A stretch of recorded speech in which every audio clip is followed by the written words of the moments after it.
T20 உலகக்கோப்பையானது நடைபெற்று வரும் நிலையில் சூப்பர் 8ற்கு அணிகள் முன்னேறிய தருணத்தில் இந்திய அணியானது முதல் போட்டியாக ஆப்கானிஸ்தானை சந்திக்க உள்ளது. எனவே சூப்பர் 8 போட்டிகள் அனைத்தும் வெஸ்ட் இண்டீஸ் மைதானங்களில் நடைபெற உள்ளது. இப்போட்டி குறித்து இந்திய அணியின் ஆல்ரவுண்டர் ரவீந்திர ஜடேஜா ஒரு சில கருத்துக்களை வெளிப்படுத்தியிருக்கிறார். அதாவது குரூப் ஸ்டேஜ் போட்டிகள் அனைத்தும் USA மைதானத்தில் நடைபெற்றதால் சொல்லப்போனால் ஜடேஜாவால் கூட நல்ல பெர்ஃபார்மன்ஸை வெளிப்படுத்த முடியவில்லை.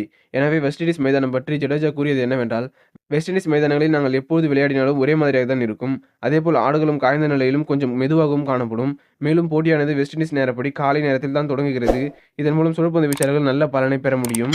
T20 போட்டிகளில் மிடில் ஓவர்களில் சுழற்பந்து வீச்சாளர்களின் ஆதிக்கம் அதிகமாக இருக்கும். சூப்பர் 8 போன்ற போட்டிகளில் இறுதி கட்டத்தில் அணியின் கேப்டன்கள் ஸ்பின்னர்களை பயன்படுத்தினால் ஆச்சரியப்பட வேண்டியதில்லை. அதேபோல் குல்தீப் யாதவ் பற்றி பேசிய ரவீந்திர ஜடேஜா, குல்தீப் யாதவ் கடந்த ஆண்டு தாங்கள் விளையாடிய போதும் சுழற்பந்து மைதானங்கள் தான் தங்களுக்கு ஏற்றதாக அமைந்தது எனவும் கூறியிருந்தார் என்று ரவீந்திர ஜடேஜா பேசியுள்ளார். இதன்படி இந்திய அணி 4 ஸ்பின்னர்களை களமிறக்க கூட வாய்ப்பு இருக்கலாம்.